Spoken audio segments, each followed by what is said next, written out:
सर्वमंगलमांगल्यं सर्वकल्याणकारिकं रामं सर्वधर्माणां जयं जयतु शासनं जयं जयतु शासनं जयं जयतु शासनं नमस्मै साराय सानुभूतिया चकास्ते चित्स्वभावाय भावाय सर्वभावान्तरच्छिदे सर्वभावान्तरच्छिदे सर्वभावान्तरच्छिदे।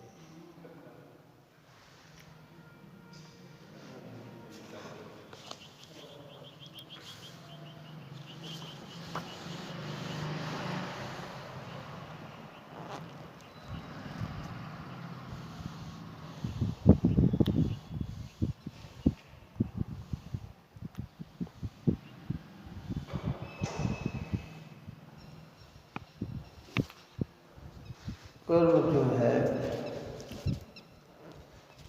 मोक्ष के कारण का तिरोभाव करने वाला है।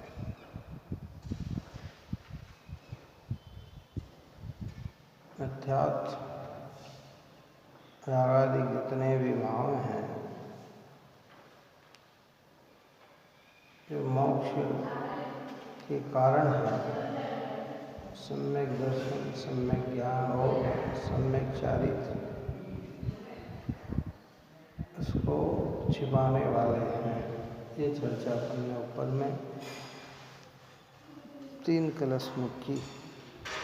अब पहले ये सिद्ध करते हैं कि कर्म मोक्ष के कारण का तिरोधान करने वाला है। अब यहाँ आचार्य कुनकुन भगवंत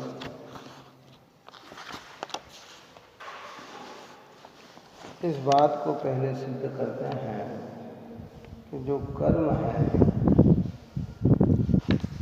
तो मोक्ष के कारण कौन? सम्यक दर्शन, सम्यक ज्ञान और सम्यक चारित्र। ये क्या है? ये मोक्ष के कारण है। तो जो कर्म है, मिथ्यार्थ शुभाशुभ जो भाव हैं, ये भाव उस मोक्ष के कारण को ढकने वाले हैं। जिन भावों को हम पोषक मानते हैं, आचार्य कहते हैं कि वे भाव मोक्ष के कारण को रोकने वाले हैं। कैसे? उस बात को यहाँ 3 गाथाओं में आचार्य हमें समझाते हैं। 157, 58 और 59 नंबर की गाथा। मल मिलन लिप्त जो नाश पावे, श्वेत पंजो वस्त्र का, मैथ्यात्मल के लेप से सम्यक त्यो ही जानना।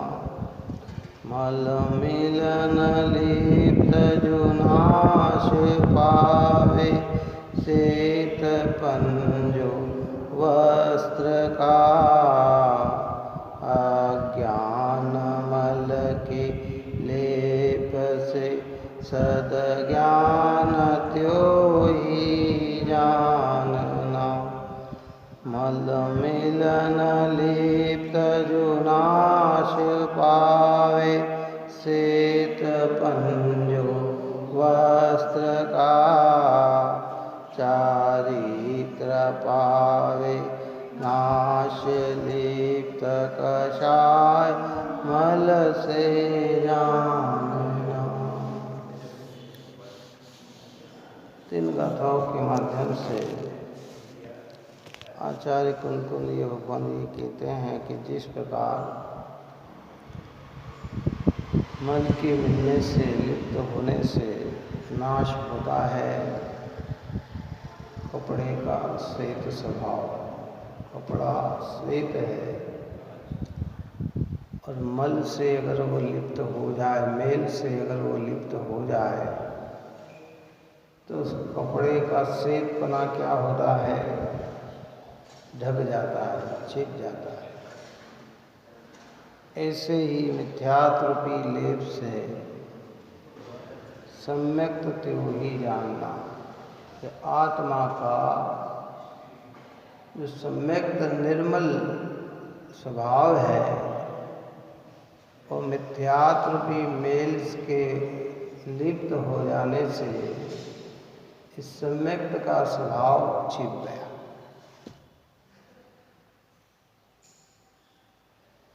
मिथ्यात्व यानी राग और आत्मा में एकत्व स्थापित करना, राग का ही अज्ञान से आत्मा कर्ता बनना, राग का ही स्वामी बनना, राग का ही भोक्ता होना, है ना। वो तो मिथ्यात्व है ही, जिसमें सच्चे देव शास्त्र गुरु की सच्ची श्रद्धा न हो, सच्चा ज्ञान न हो। यहाँ कह रहे हैं कि भाई राग और आत्मा के बीच में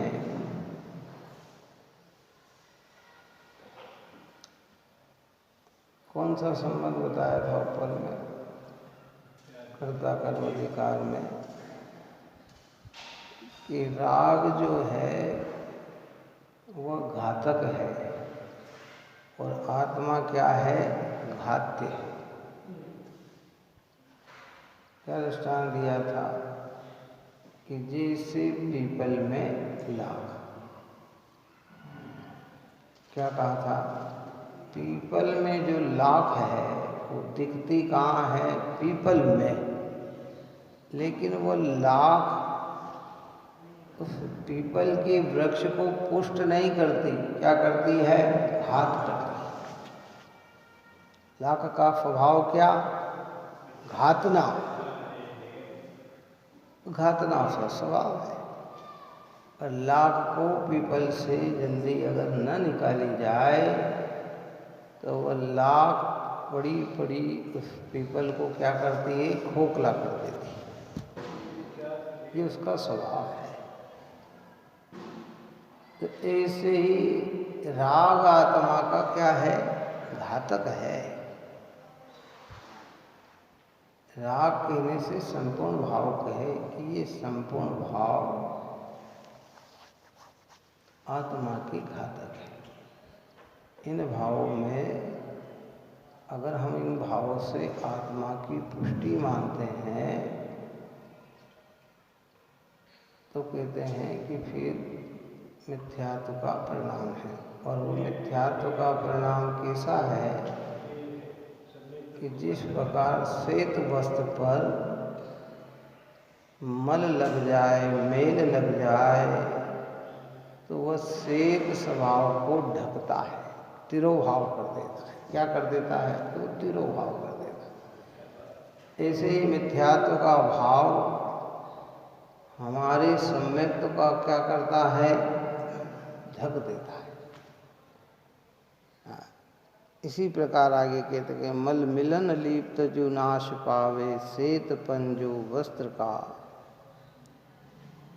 अज्ञान मल के लेप से सद्ज्ञान क्यों ही जानना। कि बस इसी प्रकार ज्ञान और इसी प्रकार चारित्र। देखिए गाथार्थ पढ़ते हैं। जैसे वस्त्र का श्वेत भाव मेल के मिलने से लिप्त होता हुआ नष्ट हो जाता है, तिरोभूत हो जाता है, उसी प्रकार मिथ्यात्व रूपी मेल के लिप्त होते हुआ, व्याप्त होता हुआ सम्यक्त वास्तव में तिरोभूत हो जाता है। ऐसा जानना चाहिए।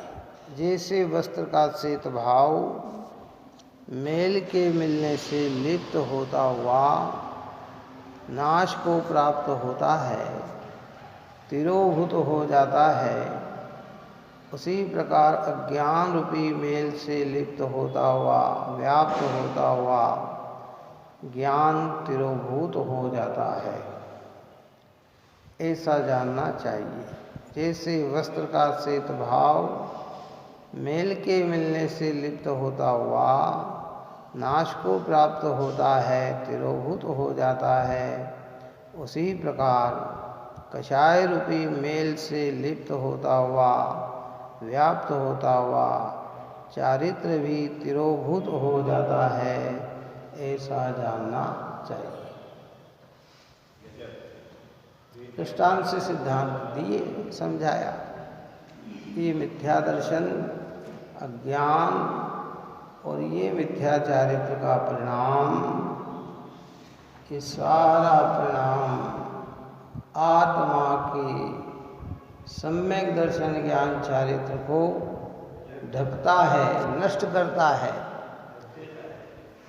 और ये सम्यक दर्शन सम्यक ज्ञान चारित्र का परिणाम कैसा है कि ये मोक्ष का कारण है। काय का कारण है? वास्तविक पूर्ण सुखी होने का कारण, पूर्ण आनंदित होने का कारण सम्यक दर्शन सम्यक ज्ञान और सम्यक चारित्र है। परंतु ये आत्मा के अनुरूप परिणाम, उस अनुरूप परिणाम को ढकने वाला जो परिणाम है वो मिथ्या दर्शन, मिथ्या ज्ञान और मिथ्या चारित्र है। इसे श्वेत वस्त्र है तो उसका स्वभाव क्या है? स्वच्छ, सफेद। लेकिन मेल क्या करता है कि उसके श्वेत स्वभाव को ढकता है। वस्त्र तो श्वेत ही है, लेकिन मेल के संयोग से वह वस्त्र का श्वेत स्वभाव क्या हो गया? ढक गया। इसे जीव का स्वभाव तो नेचुरल ज्ञान दर्शन चारित्र रूप निर्मल परिणमन ही है, परंतु अनादि काल से ही ये मिथ्या दर्शन, अज्ञान और मिथ्या चारित्र के कारण ये हमारा मूल स्वभाव तिरोभूत हो गया, ढक गया। मिथ्या दर्शन, मिथ्या ज्ञान, मिथ्या चारित्र, देखो अब इसकी परिभाषा आगम में अनेक प्रकार से समझाई जाती है।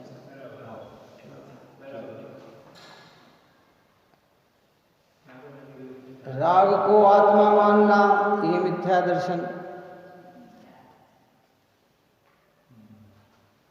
राग को आत्मा जानना ये मिथ्या ज्ञान, राग को आत्मा मानकर प्रवर्तन करना ये मिथ्या चारित्र, राग में सुख मानना ये मिथ्या दर्शन, राग में सुख जानना ये मिथ्या ज्ञान, राग में सुख मानकर प्रवर्तना ये मिथ्या चारित्र।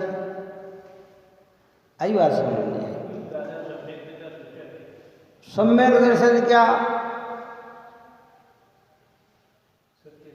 कि आत्मा को ही आत्मा जानना, राग को आत्मा ना जानना, आत्मा को ही आत्मा मानना, राग को आत्मा ना मानना, आत्मा में ही सुख अनुभव करना, राग में सुख अनुभव नहीं करना, राग को अपना मान के नहीं प्रवर्तना, ये सब क्या है? ये सम्यक दर्शन, सम्यक ज्ञान और सम्यक चारित्र। ये भाव मेले हैं और सम्यक दर्शन भाव, ज्ञान चारित्र का भाव निर्मल है। इन भावों के आने से अपना स्वभाव तिरोभूत हो जाता है, ढक जाता है। अब वस्त्र मेला हो गया, मेल के संयोग से वस्त्र मेला हो गया, ऐसा श्रद्धा करा, जाना, समझा, तो अब क्या करना कि मेल को हटाना। मेल हटे तो वस्त्र कैसा था, जैसा था वैसा ही था, मिथ्या दर्शन, मिथ्या ज्ञान, मिथ्या चारित्र हटे तो आत्मा कैसा है कि जैसा है वैसा है। अब मेल से आत्मा की निर्मलता मानना या मेल करते करते आत्मा निर्मल हो जाएगा तो कहते यही तो क्या है मेल का मतलब मोह राग द्वेष है ना।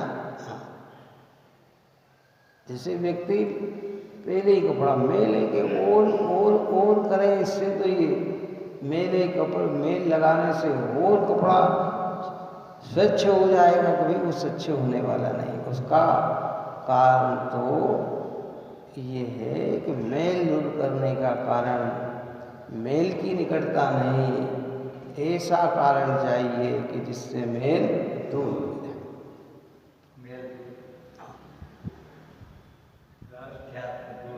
मिथ्यात्व दूर, राग को आत्मा मानकर, राग में धर्म मानकर, राग में ही सुख ढूंढकर, राग से ही आत्मा का मोक्ष मानकर तो हमने अनादि से लेकर आज तक अनंत जन्म गंवा दिए। अब ये आचार्य कहते हैं कि ज्ञान ही मुक्ति का कारण है। ज्ञान अर्थात सम्यक दर्शन, सम्यक ज्ञान और सम्यक चारित्र। क्यों? ये तीनों ही आत्मा की ही अवस्था है। सद्ज्ञान चारित्र रूप आत्मा ही परिणमता है। देखिए टीका में कहते हैं ज्ञान सम्यक जो कि मोक्ष का कारण रूप स्वभाव है, वह परभाव स्वरूप मिथ्यात्व नामक कर्म रूपी मेल के द्वारा व्याप्त होने से तिरोभूत हो जाता है। तो शब्द बहुत टीका में उत्कृष्ट शब्द का प्रयोग किया गया कि ज्ञान यानी सम्यक जो कि मोक्ष का कारणभूत स्वभाव है। अब यहाँ जहाँ ज्ञान कहा ना, सम्यक कहा ना, है ना, एक की मुख्यता से कथन किया, लेकिन इसमें तीनों ही क्या हो गए, समाविष्ट हो गए। ज्ञान कहा और सम्यक दर्शन ज्ञान और ज्ञान यानी आत्मा, क्या कि वह परभाव स्वरूप मिथ्यात्व नामक कर्म रूपी मेल के द्वारा व्याप्त होने से तिरोभूत हो जाता है। मिथ्यात्व रागादि का परिणाम परभाव है। ऊपर में कहा ना सम्यक दर्शन ज्ञान चारित्र एक द्रव्य स्वभावी होने के कारण ये मोक्ष स्वरूपी है, मोक्ष के कारण है। और राग परद्रव्य स्वभावी होने के कारण, पुद्गल द्रव्य स्वभावी होने के कारण वह मुक्ति का कारण नहीं है। तो सब बात को ऊपर की बात का स्मरण रखते हुए समझना है। जैसे प्रभाव स्वरूप मेल से व्याप्त होता हुआ श्वेत वस्त्र का स्वभावभूत श्वेत स्वभाव तिरोभूत हो जाता है ना। जैसे वस्त्र में मेल, वो मेल परद्रव्य प्रभाव है कि मेल वस्त्र का स्वभाव है, वो प्रभाव है। थोड़ा मतलब इसमें छठी गाथा की टीका में लिखा कि अशुद्धता परद्रव्य के संयोग से आती है। उसमें मूल द्रव्य तो अन्य द्रव्य रूप नहीं होता, पर परद्रव्य के निमित्त से पर्याय मलिन हो जाती है। अवस्था क्या हो जाती है, मलिन हो जाती है। द्रव्य दृष्टि से देखे तो द्रव्य तो जो का त्यों ही है, और पर्याय दृष्टि से देखें तो वह मलिन ही दिखाई देता है। अब वस्त्र पे मेल लग गया। अगर हम वस्त्र के स्वभाव की दृष्टि से देखें तो वस्त्र तो जो का त्यों ही है? वह मेल रूप नहीं हुआ और मेल वस्त्र रूप नहीं हुआ, है ना। लेकिन जब भारी दृष्टि से देखें तो अवस्थाएं उस वस्त्र की क्या हो गई? मलिन हो गई। यहाँ मलिन शब्द का अर्थ उन्होंने कहा कि वो श्वेत स्वभाव ढक गया, तिरोभूत हो गया, छिप गया है। वो तिरोभूत हो गया, छिप गया। और इसके लिए पूर्व में अपन दृष्टांत दिए थे कि घर में जब हम कपड़े डालते हैं धोने के लिए तो माता या धोने वाला भी समझते हैं कि भैया कपड़ा मेला नहीं हुआ, मेल के संयोग से मेला है। उसे कपड़े का स्वभाव मालूम है, इसलिए वो मेल निकालने का क्या करता है? प्रयत्न करता है। और अगर उसे ये पता नहीं और वो ये मान लेता है कि कपड़ा ही मेला हो गया, तो फिर उसे कभी भी शुद्ध करने का प्रयत्न वो करने वाला नहीं। ऐसे आप और हमने अगर आत्मा को ही सर्वथा मेला मान लिया तो फिर ये आत्मा को पवित्र करने का कभी अवसर नहीं मिलता है। तो आचार्य कहते हैं कि सम्यक दर्शन, सम्यक ज्ञान, सम्यक चारित्र जो मोक्ष का मार्ग है, ये मिथ्या दर्शन, मिथ्या ज्ञान, मिथ्या चारित्र के कारण ये तिरोभूत हो गया है। मिथ्या दर्शन, मिथ्या ज्ञान, मिथ्या चारित्र अन्य द्रव्यात्मक रूप है, और सम्यक दर्शन, ज्ञान, चारित्र ये स्वभावात्मक रूप है। इस स्वभाव को इसने ढक दिया है। तुम भेद ज्ञान की करो चलाकर, आत्म को आत्म रूप अनुभव करो, श्रद्धान करो, स्थिरता पाओ, तो ये मेल क्या होगा? निकल जाएगा, मोक्ष मार्ग तैयार हो जाएगा।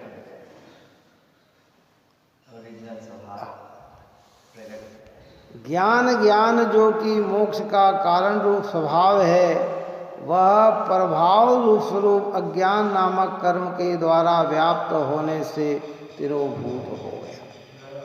इस मिथ्यात्व के कारण सम्यक दर्शन तिरोभूत हो गया। इस ज्ञान आत्मा का स्वभाव है, अज्ञान के कारण वह भी तिरोभूत हो गया। दो द्रव्य में एक पना, दो द्रव्य के बीच में स्वस्वामीपना, दो द्रव्य के बीच में कर्ता कर्मपना, दो द्रव्य के बीच में भोक्ता बनपना। राग और आत्मा भिन्न भिन्न स्वभावी होने से इनको एक ही मानना ये मिथ्या दर्शन, एक ही जानना ये मिथ्या ज्ञान, एक मानकर ही प्रवर्तन करना ये मिथ्याचार। व्रत तप नियम संयम पूजन भक्ति का भाव होना, कई रोज अपन ये बात कह रहे हैं कि ये कहीं मिथ्यात्व नाम नहीं पाते, ये कहीं अज्ञान नाम नहीं पाते, ये कहीं मिथ्या चारित्र नाम नहीं पाते।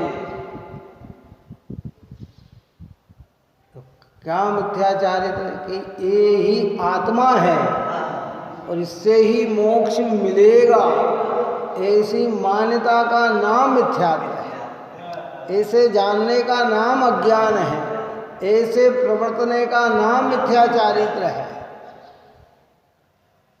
बात ही समझ में नहीं आई। हाँ, इसको दुलत राम जी ने कहा ना, ये सब मिथ्या चारित्र त्याग, अब आत्म के हित पंथ लाग, जग जाल भ्रमण को देहु त्याग, अब दौलत निज आत्म सुपाक। आत्म सुपाक पवित्र है, निर्मल है। उस निर्मल आत्मा का आश्रय लेना, उसी से मोक्ष मार्ग जानना, उसी में ही जम जाना, रम जाना, बस यही मोक्ष का मार्ग है। और इससे हटकर मानना मिथ्या दर्शन, मिथ्या ज्ञान और मिथ्या चारित्र। वो स्थूल मिथ्या चारित्र तो अलग ही है, जिसको घृत मिथ्यात्व में डाला। कौन सा? जो ज्ञान पूर्वक तपस्रण आदि है, जो भार की प्रकृतियां है, वो मिथ्या दर्शन जिसमें सच्चे देव अरिहंत परमात्मा का, निर्गंथ मुनिराज का, सद जिनवाणी का निर्णय नहीं हुआ हो है, वो मिथ्या दर्शन तो अलग। जहाँ कपोल कल्पना रूप जानकारी है वो मिथ्या ज्ञान अलग, और जहाँ हिंसादिक प्रवृत्ति में धर्म मान रहे हैं वो मिथ्या चारित्र अलग। उसकी चर्चा यहाँ नहीं की, यहाँ तो उसकी चर्चा की जिसको ये जीव जो बाहर में भी लेवल ऐसा दिखता है कि मानो धर्म हो रहा है, और यहाँ कहते हैं कि भाई वो राग में धर्म नहीं है।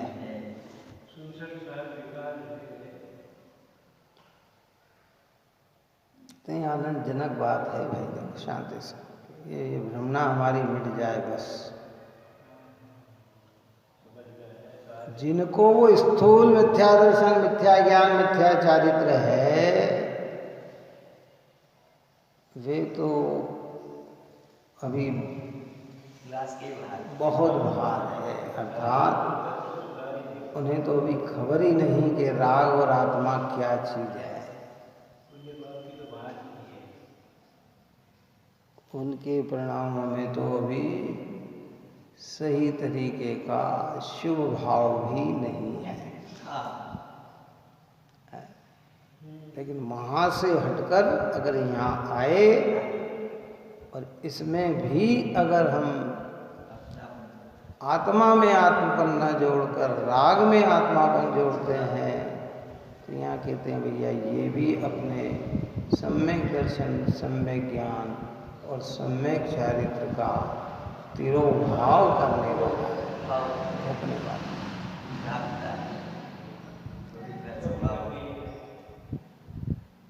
इसलिए ऊपर में कहा था कि इसके ऊपर मिथ्या चारित्र के स्वरूप में छेड़ालाकार ने लिखा कि ऐसे मिथ्या है वो जो ख्याति लाभ पूजादि चाहा, धरी करण विद विद देह दहा, आत्म अनात्म के ज्ञानहीन, जे जे करने सब तन करण छिन। सब सारी करनियाँ तन को छीन करने वाली है। क्यों? कि तुम्हें आत्मा और अनात्मा का ज्ञान लेना है। तुम क्यों क्रिया कर रहे हो? ख्याति लाभ पूजा की चाह से जितने भी कार्य कर रहे हो, वे सारे कार्य तुम्हारे मोक्ष मार्ग के प्रदाता नहीं है। इसलिए आखिर लाइन में कहा कि ये सब मिथ्या चारित्र त्याग। अब आत्म के हित पंथ, वास्तविकता में कहते हैं अब भाई तो आत्मा के हित का जो पंथ है कि उस पंथ में लग। क्या पंथ है? तो कहते सम्यक दर्शन, सम्यक ज्ञान और सम्यक चारित्र। इसकी सारी चीज को समझना है। इसलिए यहाँ कहते हैं तिरोभूतो, जैसे प्रभाव स्वरूप मेल के व्याप्त हुआ श्वेत वस्त्र का स्वभाव रूप श्वेत स्वभाव तिरोभूत हो जाता है, ज्ञान चारित्र जो कि मोक्ष का कारण रूप स्वभाव है, वह प्रभाव स्वरूप कषाय नामक कर्म के द्वारा व्याप्त होने से तिरोभूत हो जाता है। क्या कहा? ज्ञान चारित्र जो कि मोक्ष का, ज्ञान यानी आत्मा, आत्मा का चारित्र जो मोक्ष के कारण रूप स्वभाव है, क्या वह प्रभाव स्वरूप कषाय नामक कर्ममल के द्वारा। चारित्र का घातक कौन? ये कषाय। सम्यक्त का घातक कौन? कि मिथ्यात्व। मिथ्या तो काय का घातक है? सम्यक्त का। और कषाय काय की घातक है? चारित्र की, है ना। इसलिए उसमें क्रम डाला, एक कषाय के अभाव में इतनी स्वरूप की उपलब्धि, 2 कषाय के अभाव में इतनी उपलब्धि, 3 कषाय के अभाव में इतनी उपलब्धि। और जब संपूर्ण कषाय का अभाव हो जाए क्या, तो ही आत्मा में निर्मलता पूर्ण रूप से प्रकट हो जाती है। जितनी जितनी कषाय का लेवल हटा उतनी उतनी निर्मलता प्रकट हुई। तो जितना जितना सद्भाव है उतनी उतनी क्या है? अशुद्धता है। जितना हटा उतनी तो शुद्धता, और जितनी सद्भावता है उतनी क्या है? अशुद्धता। है ना। इसलिए हमारे यहाँ आगम के अंदर क्रोध को ही कषाय नहीं कहा, मान को ही कषाय नहीं कहा, माया और लोभ को भी क्या कहा? कषाय ही कहा। अब उस लोभ के भेदांतर कितने परिणाम आते हैं कि तीव्र लोभ अशुभ भाव है और मंद लोभ शुभ भाव है। मंद लोभ में भारी प्रक्रिया सौंदर्यीकरण दिखती है, तीव्र लोभ में असुंदर दिखती है। राग को, क्योंकि अपन ने इस विषय की पर्वराज पर्युषण पर्व में अनेक बार चर्चा की है, और आने वाला पर्वराज पर्युषण पर्व विद्वद्गण आएंगे, वो उसकी विशेषता और समझाएंगे कि देखो भाई, इन 25 कषायों को आचार्य भगवंत ने 2 शब्दों में डाला कि 12 तो इसमें द्वेष की प्रवृत्ति और 13 इसमें राग की प्रवृत्ति। राग देश में संपूर्ण कषाय आ गई। क्या आ गई? और भेद करके समझाया तो इसके अंदर क्रोध और मान को डाला द्वेष में, तो अनंतानुबंधी का, प्रत्याख्यान का, संविलन का, ये तो सब प्रकृति हो गई द्वेष की। 8 हो गई है। हाँ, और अरति का भाव, घृणा का भाव, क्या है ना, भय का भाव है, जुगुप्सा का भाव है,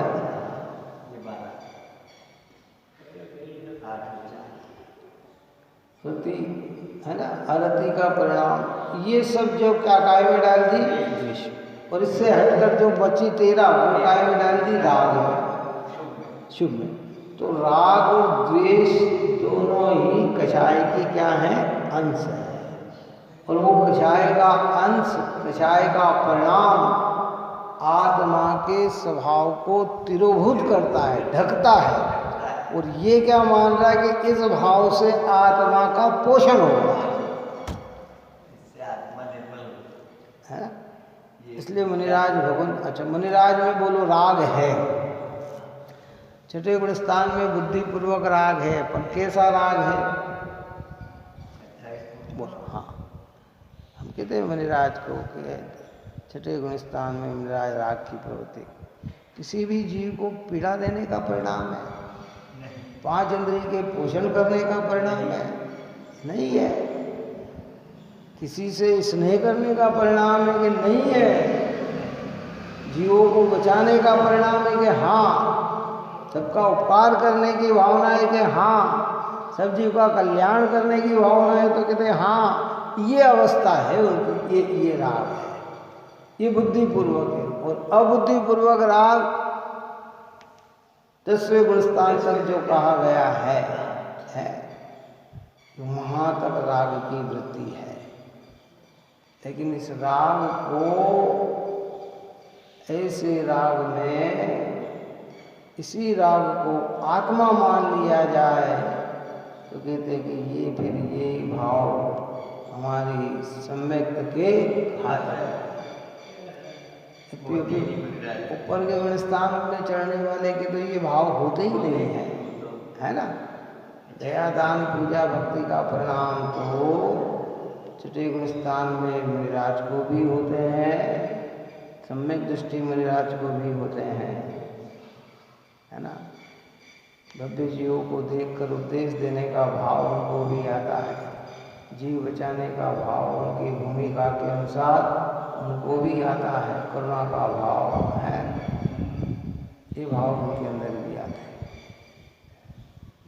और भेद ज्ञान रहित पुरुष को भी ऐसा भाव आते हैं, लेकिन वो उस भाव को मुक्ति का कारण जानता है, और ये ज्ञानी पुरुष उसको मुक्ति का कारण नहीं जानते हैं।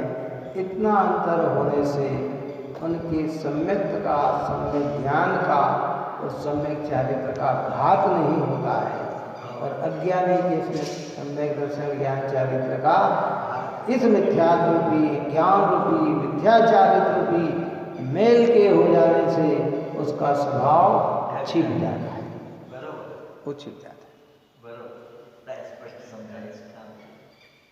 वस्तु स्वरूप इतना सुंदर है, देखो गहरी बात है ये।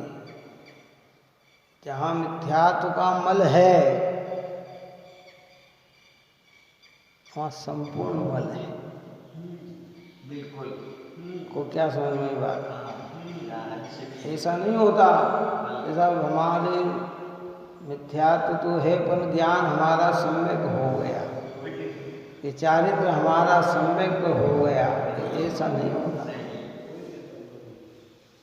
मिथ्यात्व जाएगा तो ही ज्ञान सम्यक और चारित्र सम्यक होगा। राग में सुख बुद्धि मिटेगी तो ही सम्यक होगा। राग में सुख बुद्धि, राग में अगर किंचित सुख बुद्धि लगी तो सम्यक ही नहीं है। राग को ही आत्मा मान लिया तो भी सम्यक नहीं। ये सूक्ष्म कथन अध्यात्म ग्रंथों में कहा गया है। स्थूल कथन की अपेक्षा जब हम मिथ्यात्व की बात करते हैं तो वहाँ स्थूल कथन में तो इस प्रकार की प्रक्रिया आती है। मिथ्यात्व ये नहीं बहिरात्मा जीव। चिडालाकार ने स्थूल कथन करते हुए ये बात कही, मिथ्या दृष्टन का लक्षण दिया कि हम किसी मिथ्या दृष्टि माने, तो उन्होंने कहा गृहीत मिथ्यात्व की बात नहीं कही, अगृहीत मिथ्यात्व की बात कही। तो उन्होंने तो बड़े सरल शब्दों में ये लिख दिया कि देह जीव को एक गिने बहिरातम तत्व मुधा है।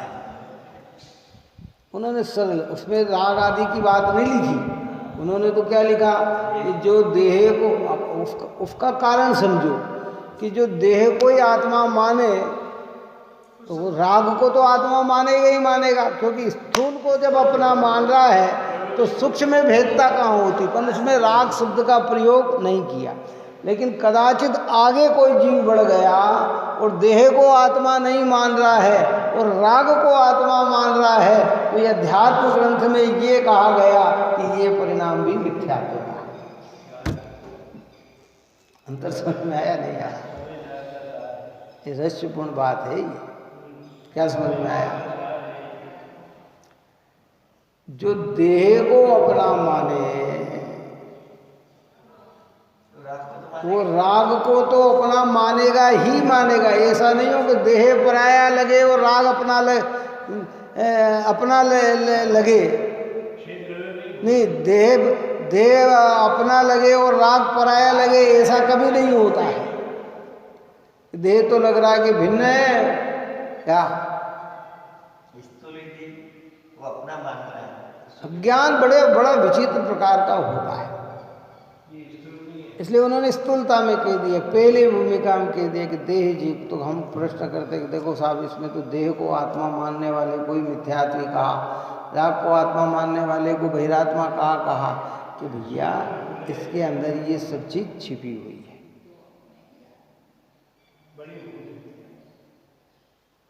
क्योंकि जहाँ राग देह में अपनापन है वहाँ राग में तो अपनापन होगा ही, पर कदाचित देह में परायापन लग जाए और राग में अपनापन लगे तो भी मिथ्यात्व ही है। इसलिए जितने भी आत्म से अपरित जीव ऊंचे कार्य करते हुए भी दिखते हैं, व्रत आदि पालते भी दिखते हैं, तो वे देह को तो आत्मा से भिन्न ही जानते हैं। क्या जानते हैं कि ये तो भिन्न है, लेकिन राग को क्या मानते हैं? अपना मानते हैं। तो यहाँ तो कह रहे हैं कि ये राग का भाव कषाय का अंश होने से इस चारित्र को क्या करता है? ढकता है, छिपा देता। तुम्हें चारित्र का पालन करना है, क्योंकि सम्यक दर्शन ज्ञान चारित्र आत्म स्वभावी होने से, निर्मल स्वभावी होने से इसे प्रकट करना है, तो मिथ्या दर्शन, मिथ्या ज्ञान, मिथ्या चारित्र का क्या करना पड़ेगा? परित्याग करना। इसलिए अपन ने कल भी बात कही थी कि टोडर मल्ली साहब ने जब ये बात कही कि सूक्ष्म भी मिथ्यात्व त्यागने योग्य है, इतना स्थूल तो त्यागने योग्य है ही, लेकिन सूक्ष्म क्या कहते ना, अपन क्या कहा कि भाई कैंसर का इलाज करा रहे हैं और डॉक्टर ने कहा कि भाई तुम्हें इतने थेरेपी करानी है, इतना ये कराना, ये कराना, ये कराना, और कराने के बाद फिर उसकी बार बार जांच कराई जाए। कितनी कराई जाए? जांच कराई। हर बार उसके काउंट्स कम आ रहे, काउंट्स कम आ रहे, काउंट्स कम आ रहे हैं। अब थोड़े से बचे, कितने बचे? थोड़े से बचे।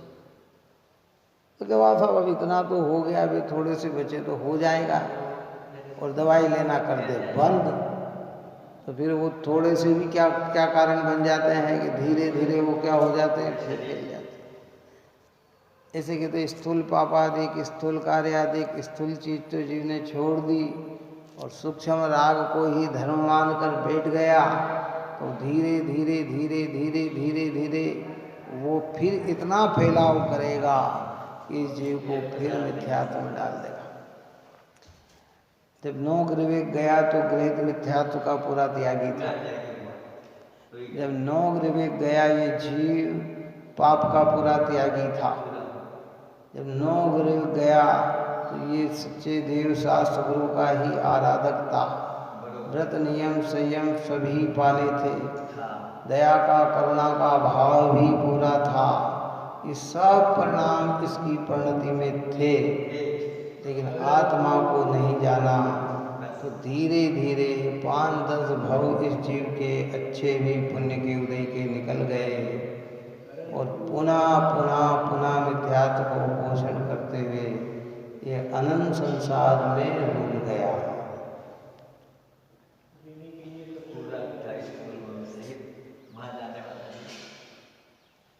व्यापुर हमें पता नहीं, जिनवाणी तो सब समझाते हैं। एक संस्कार नाम की चीज़ ऐसी होती है कि वो अगर इसके हृदय में आत्मा में पड़ गए ना, तो उस पर दूसरे संस्कार लागू नहीं पड़ते हैं।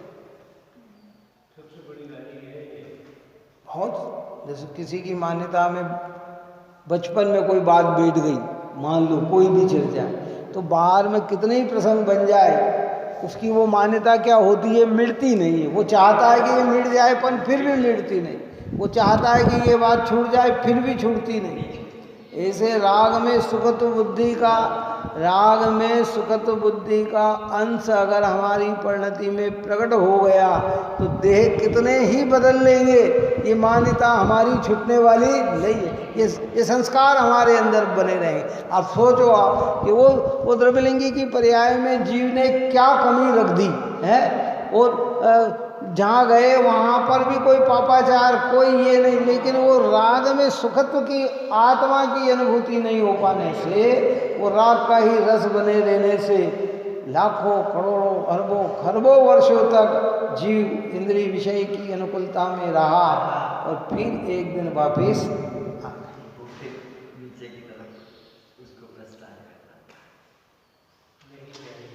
समझना तो पड़ेगा इन बातों में। बात बाहर से भले कठोर भी लगे, कौन सी लगे है, लेकिन आचार्य के भीतर ये बहुत बड़ी करुणा है कि हमें उस चीज़ से उभारने की बात कर रहे हैं जो अनादिकाल से हमारे अंदर से निकली नहीं। यहाँ ये नहीं कह रहे हैं राग तो आचार्य भगवंत को ही पता है कि जब छठे गुण स्थान में बुद्धि और 10वें गुण स्थान तक अबुद्धि पूर्वक रहता है तो राग और छठा गुण स्थान भी किसका कहलाता है। राग होने से छठे गुण स्थान में कोई बाधा नहीं, शुभ राग होने से, है ना। हाँ, लेकिन जो राग को आत्मा माने उसका छठा गुण स्थान ही नहीं होता है। क्या सुन कहा ना, देश सहित केवल ज्ञान हो जाए क्या, इसमें कोई संशय नहीं। काय में देश सहित, हाँ, केवल ज्ञान हो जाए इसमें कोई संशय नहीं, लेकिन देह को अपना माने तो सम्यक भी हो जाए ये संभावना नहीं। बात है समझ में नहीं। देह सहित केवल ज्ञान हो जाए, अनंत चतुष्टय प्रकट हो जाए, अनंत भगवंतों को प्रकट हुए हैं। साक्षात विदेह क्षेत्र में 20 तीर्थंकर सामान्य केवली विराजमान है, देह सहित विराजमान है, उन्हें केवल ज्ञान हो गया है। लेकिन देह को अपना माने तो बोलो सम्यक भी न हो तो केवल ज्ञान की बात तो क्या करें। जैसे राग सहित मुनि दशा हो जाए कोई आश्चर्य की बात नहीं। इतनी अशुभ राग नहीं लेना हो, अशुभ राग तो दिगंबर मुनियों में होता ही नहीं। तो जहाँ अशुभ राग दिगंबर मुनि में कहा गया और बताया गया कि वो वाक्य ही सच्चा नहीं है, राग होता है। हनुमान राग कौन सा लेना, दया का, दान का, पूजा का, व्रत का, शील का, संयम का, जगत की जीव का कल्याण का, ग्रंथ रचने का, निर्वाणी सुनने का, सुनाने का, प्राणी मात्र का कल्याण हो, आहार का, विहार का, ये राग उनकी भूमिका में होता है। उससे उनके गुणस्थान पर राग मोक्ष का कारण है। राग ही आत्मा है, राग में ही सुख है, ऐसा माने तो सम्यक की भी प्राप्ति नहीं है। इसी ग्रंथ की आगे गाथा 202 आदि आएगी, उसमें चर्चा करेंगे ये बात। किंचित भी राग की उपादेयता जिसके होती है, राग की रुचि हो, वह सर्व आगमधारी हो, भाई सब व्रतादि को पालन करने वाला हो, तो भी वह आत्मा और अनात्मा के ज्ञानहीन होने से उसे सम्यक की भी प्राप्ति नहीं। इतनी अद्भुत बात यहाँ कही है, उसका आगे भावार्थ अपना कल चलेगा। गंभीर होकर इस विषय को समझना। देखो भाई, हमारी भूमिका वो नहीं है कि हम इतने उत्कृष्ट रूप परिणमन कर सके, लेकिन इतनी बात जरूर हम कर सकते हैं कि संसार और मोक्ष के मार्ग को यथेष्ट रूप से जानकर उसकी सच्ची श्रद्धा कर सकें। हमारे पास इतना ज्ञान है, जिनागम के निकट आए हैं तो इतनी बात समझने का अवसर हमें मिला है, तो हमें उसमें अपनी श्रद्धा को यथेष्ट बनाना चाहिए। और श्रद्धा की यथेष्टता हुए बिना ज्ञान चारित कभी भी सम्यक नहीं होती। इसलिए कुंदाचार्य भगवंत ने अष्टभाव में मोटे तौर पर ये सत्य बात कही कि दर्शन मूलो धम्मो, धर्म का मूल अगर कोई है तो वह क्या है, श्रद्धान है। और श्रद्धान ही अगर बिगड़ जाए तो फिर धर्म टिकने वाला नहीं है। इसलिए श्रद्धान में मजबूती बनाए और पवित्र देव शास्त्र गुरु की आराधना में हम आप लगें, यही मंगल भाव है।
बोलो स्वागत शांति